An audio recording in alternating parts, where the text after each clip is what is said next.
Oke, jadi kita lanjutkan ke bagian yang selanjutnya, masih di materi afiks aran. Jadi untuk yang afiks ping ini dapat merubah kelas tembung kreo menjadi tembung aran abstrak proses. Ping atau ping. Contohnya, gawe jadi ping gawe. Gawe itu membuat, ping gawe pembuatan. Seperti itu. Guang ping guang. Guang itu buang, pingguang itu pembuangan. Jadi kalau dalam bahasa Indonesia itu mirip dengan afiks pengan, seperti itu. Wobong, pingobong, seperti itu. Pembakaran. Nah, kalau untuk tembung linggo kahanan atau kata dasar sifat, dia juga sama. Jadi tembung aran abstrak proses atau aksi. Misal, ayu pingayu, pencantikan, penyantikan, pencantikan, becek pim becek, pembaikan, resik ping resik, pembersihan. Lalu untuk tembung linggo aran, dia juga sama akan menjadi tembung aran abstrak proses. Di sini woh menjadi pimoh atau pingwoh. Pingwoh, pembuahan. Woh itu buah. Watu pimatu atau pingwatu. Watu, batu, pimatu, pingwatu, pembatuan. Banyu, pim banyu. Tapi pengairan beda sih artinya. Kalau pengairan di bahasa Indonesia kan artinya eh, mengalirkan air ke suatu tempat. Kalau banyu itu dia lebih ke kayak mencair. Jadi pim banyu pencairan. Nah, seperti itu. Banyu, pim banyu, pencairan. Lalu yang afiks selanjutnya ialah pini. Nah, pini ini dapat merubah kelas tembung kreo menjadi tembung aran pini keno atau yang dikenai makna lingga. Jadi dia mirip seperti an, tapi dia lebih tidak ambigu karena dia otomatis pasti objek yang dikenai aksi. Contohnya kalau semprotan tadi kan tidak, dia bukan objek, tapi dia benda yang melakukan aksi karena dia krio tanpa lesan atau intransitif. Tapi kalau dipakai pini, dia tuh pasti objek yang disemproti pini semprot seperti itu. Contohnya, pini gawe berarti barang yang dikenai, barang benda orang yang dikenai aksi gawe, pini gawe, barang yang dibuat seperti itu. Pini guang, barang yang dibuang. Pini tuku, barang yang di dibeli seperti itu. Jadi kalau pini artinya barang yang dikenai oleh aksi.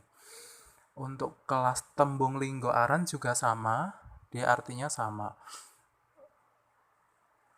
Contohnya banyu, pini banyu, watu, pini watu, pini kucing, pini lurah yang dijadikan.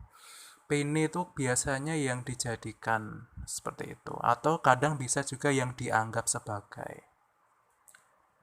Terutama kalau yang dianggap sebagai atau dijadikan itu, contohnya ini, tembung linggo kahanan, tembung aran pini keno ataupun orang yang dianggap. Yang paling jelas itu pinituwo. Pinituwo itu artinya orang yang satu dituakan, pinituwo, pini sepuh, atau yang kedua orang yang dianggap tua. Jadi artinya kan overlaps. Dia kayak tumpang tindih itu loh, hampir sama kan sebenarnya. Seperti itu. Pinituwo, pini sepuh. Orang yang dituakan atau orang yang dianggap tua. Seperti itu. Pini ayu, orang yang dijadikan cantik atau orang yang dianggap cantik. Seperti itu. Sregep ini sregep. Sregep itu tekun rajin, jadi orang yang dianggap tekun atau yang dijadikan tekun. Biasanya kalau yang sesuai konteks untuk yang orang itu biasanya lebih cenderung kalau yang kahanan tuh dianggap itu lebih masuk akal, tergantung konteks kalimat. Keseluruhan kalimat pasti kan ada kata-kata yang lain yang digunakan untuk memperjelas. Tapi arti umumnya tadi dua itu, seperti itu. Orang yang dianggap atau orang yang dijadikan. Lalu ini yang selanjutnya afiks paan. Nah, afiks paan itu tadi sudah dibahas sekilas, jadi dia tuh untuk merubah tembung linggo menjadi tembung aran panggon atau kata benda tempat, untuk menjadikan tempat di mana tembung linggo itu terjadi atau banyak ditemui, seperti itu. Contohnya, untuk tembung linggo aran dia menjadi tembung aran panggon. Lawe palawean, tempat lawe, tempat kain lawe. Buku pabukon, tempat buku. Uwuh pauwuhan. Uwuh itu sampah, uwuh. Pauwuhan tempat sampah. Simple. Suket pasuketan. Suket itu rumput, pasuketan itu tempat rumput. Kayak gitu. Sangat simple sih, sederhana. Lalu selanjutnya ada afiks paan merubah tembung linggo kriya menjadi tembung aran panggon. Sama. Jagal pajagalan. Gawe pagawean, tempat pembuatan. Tulis patulisan, tempat menulis. Ilo pangilon. Nah, ilo itu bercermin. Ini kita bahas lagi. Jadi kalau ilo itu kan diawali oleh aksara suara, huruf vokal. Jadi dia pakai eng. Kalau bahasa Jawa kan cenderungannya gitu. Pangilon. Ilo pangilon. Seperti itu. Pangilon itu kalau bahasa Jawa artinya cermin. Tempat bercermin itu kan cermin. Ya udah, pangilon. Itu bahasa Jawanya itu. Eop, eop pangeyupan. Tempat, ini juga pakai eng ya. Pangeyupan. Tempat untuk berteduh. Kayak gitu. Lalu untuk kelas tembung linggo kahanan. Ini juga sama jadi tembung aran panggon. Contohnya, sepi pasepen, tempat penyepian. Tempat menyepi. Adem pademan atau paademan. Itu artinya sama, artinya tempat yang dingin atau tempat untuk mendinginkan. Itu bisa. Lunyu palunyon, tempat yang lunyu, slippery, kayak licin kayak gitu. Suci pasucen, tempat yang suci. Kayak tanah suci dan sebagainya, atau tempat ibadah yang paling utama di suatu agama itu kadang disebut pasucen, tempat yang paling suci, seperti itu. Tempat suci. Praan, afiks praan. Nah, afiks praan itu mirip, sebenarnya sama dengan afiks paan, artinya tempat juga, cuma dia hanya digunakan di beberapa kata saja. Jadi dia kayak variasi dari paan sebenarnya, seperti itu. Contohnya pratelon, telu itu 3, praan itu tempat di sini. Jadi tempat di mana 3 jalan bertemu, pertigaan. Perapatan, tempat di mana 4 jalan bertemu, perempatan. Prapen, tempat api, prapen, seperti itu. Lalu yang afiks yang terakhir ini adalah afiks kaan. Nah, afiks kaan ini ialah tembung linggo aran pantes. Contohnya, jadi ada dua. Jadi satu untuk 3 deh. Yang yang kedua ini sebenarnya sama. Jadi intinya kalau yang pertama itu untuk kata kerja, kata benda pantas atau nama jabatan kayak gitu-gitu. Proper noun kalau bahasa Inggrisnya. Dia itu bisa dipakai untuk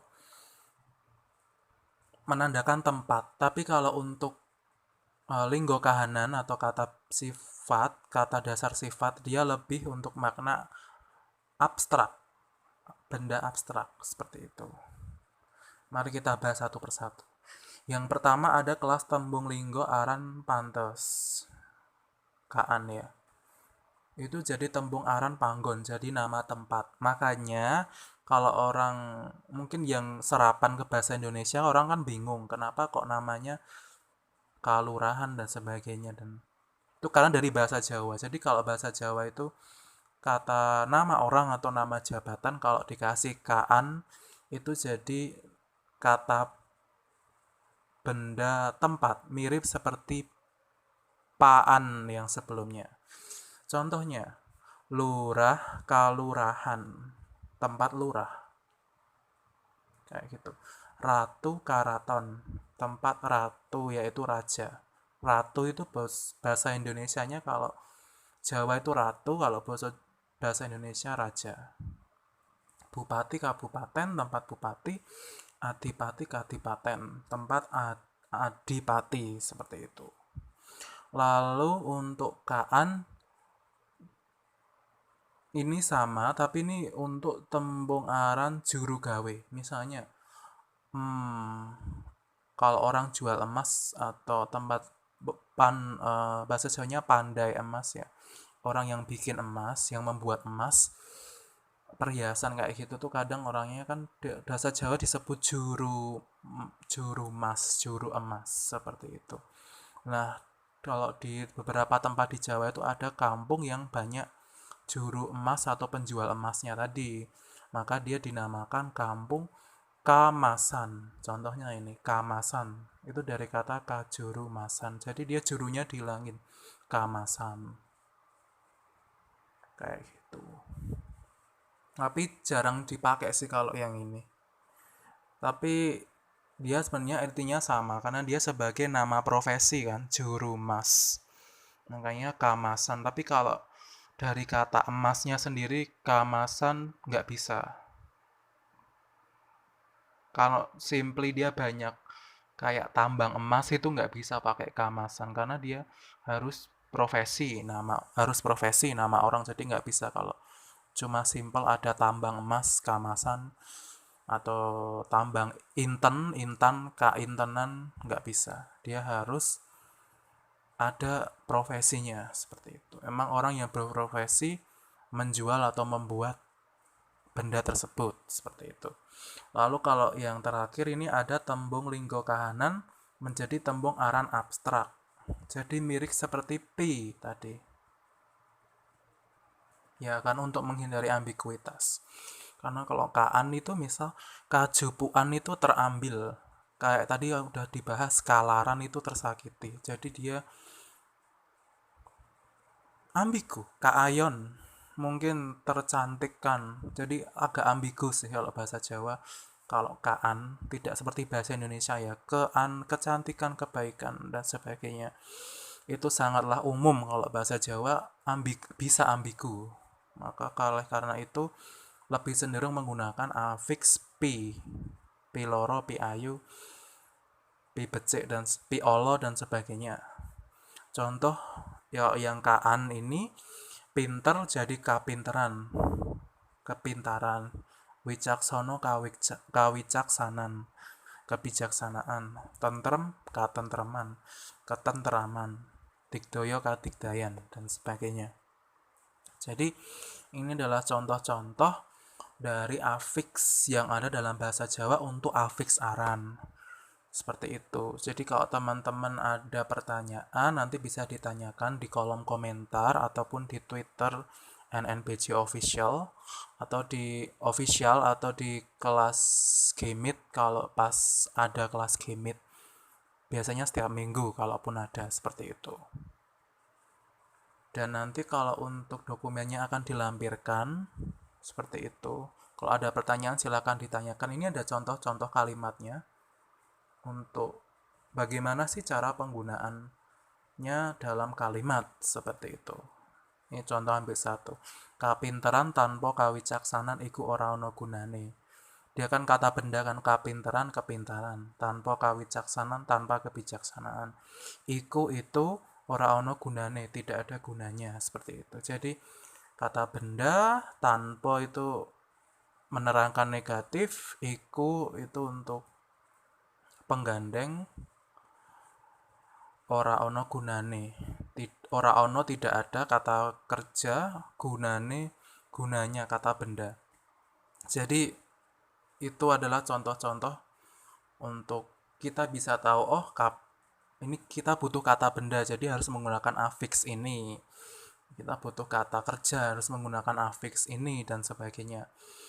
Jadi memang afix itu seperti yang video-video sebelumnya telah dijelaskan, yang telah dijelaskan di sana. Jadi kalau dalam bahasa Jawa itu afix sangatlah penting. Maka kalau kita paham penggunaan afix dan tembung linggo kayak gitu, kita bakal bisa paham, akan bisa paham gitu loh kalau mau membuat kata atau mau menganalisa suatu kata itu artinya apa, asalnya dari mana dan sebagainya, itu sangatlah mudah dan relatif simple, sebenarnya sangat simple kayak gitu. Kalau udah paham seperti itu. Mungkin untuk video hari ini cukup sekian dahulu. Terima kasih atas perhatiannya. Silakan bertanya kalau ada pertanyaan di Twitter ataupun di kolom komentar. Matur nuwun.